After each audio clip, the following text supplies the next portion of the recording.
नमस्कार व्यूअर्स, आप सभी का स्वागत है रेडियो द्वारका में। आज हम आए हुए हैं आर्टिमिस हॉस्पिटल पे, जहाँ पर वर्ल्ड कैंसर डे मनाया जा रहा है और मेरे साथ हैं डॉक्टर मुकेश पाटेकर। सर, आपसे एक सवाल जानना चाहूँगा। कैंसर का नाम सुन के वैसे ही आदमी डर जाता है और जब कीमोथेरेपी सुनता है तो और आधा हो जाता है। उसको डर लगता है इलाज से कि मैं साइड इफ़ेक्ट से। क्या क्या साइड इफ़ेक्ट्स रहते हैं मेन जो हैं, और वो क्या बाद भर तक परसिस्ट करते हैं या ख़त्म हो जाते हैं? देखिए, जैसे आपने सही कहा कि जैसे कैंसर का नाम सुनते हैं या कीमोथेरेपी का नाम सुनते हैं तो पेशेंट की हालत अधमरा जैसे हो जाती है। पेशेंट के दिमाग में बहुत सारी चीज़ें चलती है कि मेरा क्या होगा, कैसे होगा, और बहुत कही सुनी बातें होती है। लोग कहते हैं कि क्या ये सांपों के जहर से बनता है, कुछ केमिकल से बनता है, और कुछ बोलते हैं कि उससे उनकी फर्टिलिटी, मतलब बहुत सारे सवाल रहते हैं। तो आपके माध्यम से मैं ये बताना चाहता हूँ, कीमोथेरेपी ये जैसे हम कोई इन्फेक्शन होता है एंटीबायोटिक थेरेपी देते हैं, या कोई भी बीमारी हो जिसमें कोई दवा देते हैं, उसी तरह की दवा होती है। बस सालों से कैंसर नाम एक प्रचलित है, इसके लिए कीमोथेरेपी वर्ड प्रचलित, इसलिए इस तरह का कीमोथेरेपी लगता है।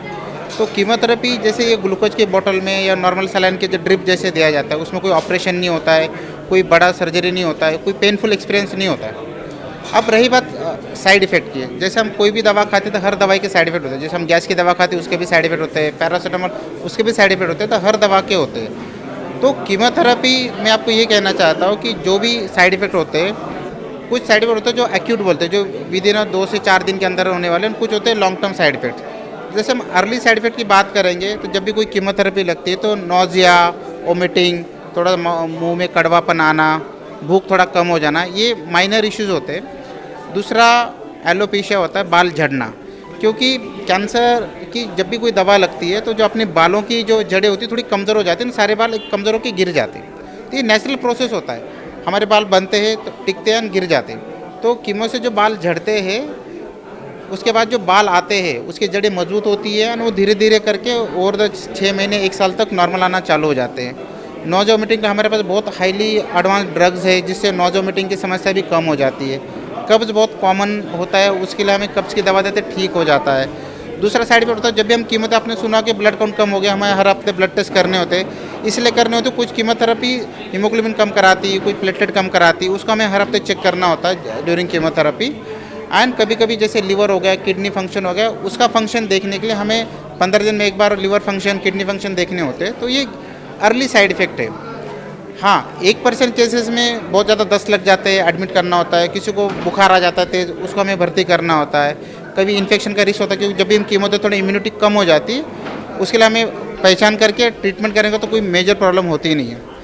जो हम लॉन्ग टर्म साइड इफेक्ट की बात करेंगे, यस, जब ये कोई केमिकल बॉडी में जाता है तो उसके लिए हमें लॉन्ग टर्म हार्ट के साइड इफेक्ट के लिए देखना होता है। फर्टिलिटी एक प्रॉब्लम होती है, जैसे कुछ केसेस होते हैं जिसमें जो महिलाओं में जो अंडे नहीं बनते या पुरुषों में स्पर्म वगैरह का दिक्कत आती है, पर उसके लिए हम पहले से कुछ जांचें कराते, प्रिजर्वेशन कराते, उससे ये प्रॉब्लम भी सॉल्व हो जाता है। एंड कुछ 0.1% केसेस में 5 साल 10 साल जो सर्वाइव कर जाते हैं, उसमें कभी कभी सेकेंडरी कैंसर होने का रिस्क रहता है, उसको हम फॉलोअप करना होता है। मतलब एक बार ठीक भी होगा तो आपको साल में एक बार आना ज़रूरी होता है। तो ये गिने चुने कुछ साइड इफेक्ट होते हैं। एंड मैं आपके माध्यम से यही कहना चाहूँगा, ये सारे साइड इफेक्ट मैनेजेबल होते हैं। इसमें कोई भी कई सुनी बातों पर विश्वास न करे, आपके ट्रीटिंग डॉक्टर से ज़रूर सलाह ले।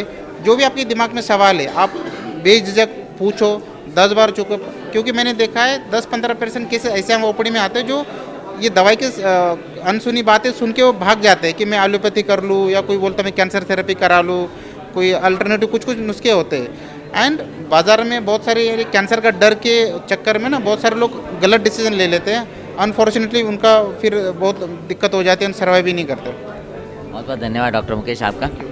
Thanks a lot. So viewers, आपने सुना कि कीमोथेरेपी से घबराएं नहीं। देखिए, कोई भी अगर बीमारी है उसके जो इलाज हैं उनको आपको एक्सेप्ट करना पड़ेगा, और जैसा डॉक्टर मुकेश ने बताया कि बहुत ज़्यादातर जो साइड इफ़ेक्ट्स हैं वो बाद में ठीक हो जाते हैं, तो इसलिए घबराने की ज़रूरत नहीं है। सो व्यूअर्स, अब हम बात करते हैं डॉक्टर रुपिंदर सेखों से, और मैम ऑन्को गायनेकोलॉजिस्ट हैं।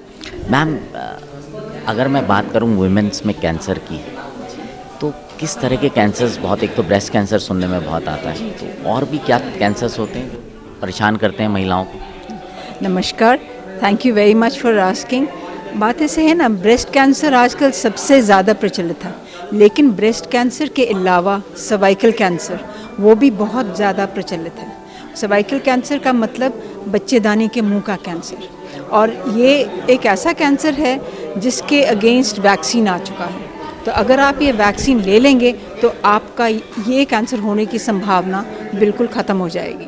आजकल वैसे भी कैंसर बहुत ज़्यादा प्रचलित हैं। एक तो इसलिए कि उम्र बढ़ गई है, दूसरा इसलिए कि लाइफस्टाइल चेंज हो गए हैं, और तीसरा इसलिए कि हमारा खान पान जो है ना वो वैसा नहीं रहा जैसे कि हमारे पूर्वजों का था। फिर हम एक्सरसाइज नहीं करते, बाहर नहीं जाते। तो ये सारी चीज़ों से ये अनुमान लगाया गया है कि बाय द ईयर 2030 2030 ईस्वी तक हर छठे इंसान को कैंसर होगा। तो आपको वो इंसान नहीं बनना है, तो इसलिए आपको कैंसर का वैक्सीन लेना है, और वो सर्वाइकल कैंसर के अगेंस्ट है। सर्वाइकल कैंसर के अलावा जो बच्चेदानी का भी कैंसर हो सकता है, अगर मोटापा है, डायबिटीज़ है, तो उसमें वो कैंसर होने के चांस हैं। फिर ओवेरियन कैंसर है जो कि बिल्कुल ही क्लियर कैंसर है। वैसे तो वो 9th मोस्ट प्रोमिनेंट कैंसर है, लेकिन वो जब हो जाए तो वो पेशेंट बहुत ज़्यादा सफ़र करता है और वो एकदम जानलेवा बीमारी है। तो ये सबसे बचने के लिए बहुत ज़रूरी है कि आप टाइम टाइम पर अपना चेकअप कराते हैं। अगर बैड लक की वजह से, मतलब आपके फैमिली में किसी को कैंसर है, माँ को, बहन को या किसी को भी, तो ऑल द मोर रीज़न आपको ज़रूर अपना चेकअप कराना चाहिए। थंब रूल ये है कि अगर आपके परिवार में किसी भी उम्र पे 40, 50, 60 की उम्र में कभी भी कैंसर हुआ है तो आपको 10 साल पहले वो कैंसर होने की संभावना है। तो आपको कम से कम 15 से 20 साल पहले से ही अपना चेकअप करा लेना चाहिए। तो आप अगर इतना ही कर लेंगे ना तो बहुत है, आप बहुत बहुत बच जाएंगे। व्यूअर्स, अब हमारे साथ डॉक्टर आशु कुमार जैन हैं। डॉक्टर आशु से जानते हैं कि पैलिएटिव केयर और कैंसर पेन मैनेजमेंट के लिए क्या क्या किया जाता है। सर, बहुत बहुत स्वागत है आपका। नमस्कार, मैं डॉक्टर आशु, मैं आर्टेमिस में pain management and palliative care का हेड हूँ। कैंसर में आपको ये जान के हैरानी होगी कि 90% पेशेंट पेन की वजह से रिपोर्ट करते हैं। तो पेन एक ऐसी चीज़ है जो डिजीज़ के पहले दिन से होती है, और जैसे जैसे डिजीज़ बढ़ता है पेन बढ़ती है।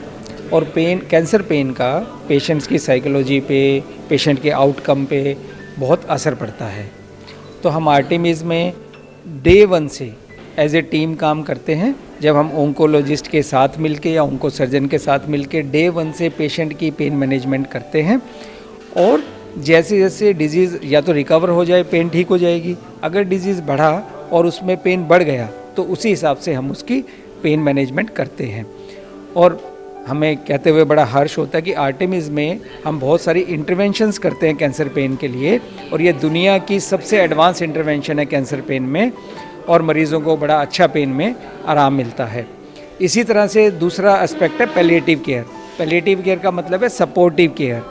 अगर तो डिजीज़ बहुत बढ़ जाए, जैसे लाइलाज हो जाए, स्टेज 4 और एडवांस हो जाए, तो उसमें बहुत सारे सिम्टम आने लगते हैं। शरीर में सूजन आ गई, सांस नहीं आ रहा है, पेट में पानी भर गया, खांसी बहुत हो गई, और इस तरह के बहुत सारे सिम्टम हैं, दिमाग में सूजन आ गई। तो हम उनका पैलिएशन करते हैं, मतलब उनको सपोर्टिव ट्रीटमेंट देते हैं।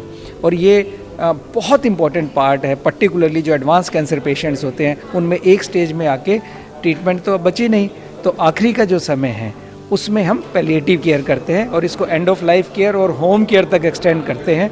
तो हमारा मोटो ये है कि अगर किसी को ज़िंदगी ना दी जा सके तो कम से कम जो बचा खुचा वक्त है, जो उनके पास जो लिमिटेड समय है, उसको बिना किसी तड़पन के और बिना किसी परेशानी के वो आराम से हम निकाल पाएँ।